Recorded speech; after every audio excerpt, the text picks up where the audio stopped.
আমাদের এখানে আটকাইছে। আমি তো ওদের তো কিছুই হবে না, মান সম্মান গেলে আমার গেছে। আর মানে তুমি যা বলছো আমি তাই করছি। তুমি এমন কি বলো না যে আমি করি নাই, তুমি যা যা বলছো আমি সবই করছি। আমার তোমারে লাগবে, আমি তোমারে বিয়ে করব। আমার কথা এইটুকুই, আমার তোমারে লাগবে মানে তোমারে লাগবে। আচ্ছা ছেলে কি তোমার কোনো প্রস্তাব দিছিল অনৈতিক? না, হ্যাঁ, আমি ওরা ভালোবাসি, ও আমারে ভালোবাসে। হ্যাঁ, জড়াজড়ি হয়েছে, ধরা কিস করছে, মিথ্যা কথা কইব না। আমি হাঁকও করছি আমরা, আমার ওরে লাগবে। আমার মান সম্মানের বিষয় এইখানে। যদি ও আমারে বিয়ে না করে আমি নিজে সুসাইড করব।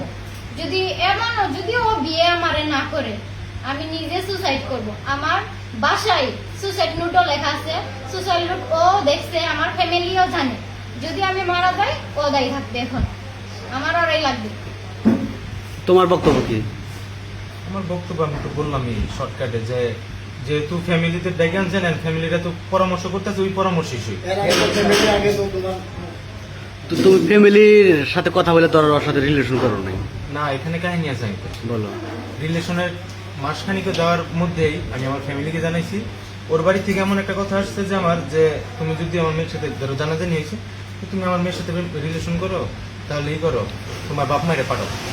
আমি আমার আম্মুরে পাঠাইছি, আমার কাকারে পাঠাইছি। মানে আম্মু আমার 2-3 জন লোক গেছে, মানে দেখা কথাবার্তা কইছে। আমার কথা এমন ছিল যে আমার বাপ মায়ের যদি তোমার মানে নেয় আমি বিয়ে করবো, আমার কোনো আপত্তি নেই। যেহেতু আপনারা বলছেন যে তোমার বাড়ি থেকে লোকজন পাঠাও, আমি লোকজন পাঠাইছি। তারপরে আমাদের এখন কি করবা, তুমি বিয়ে করবা না কি করবা? এখন ওই যে গুরুজনের মানে আমার ফ্যামিলিটা যাবো ওইটাই।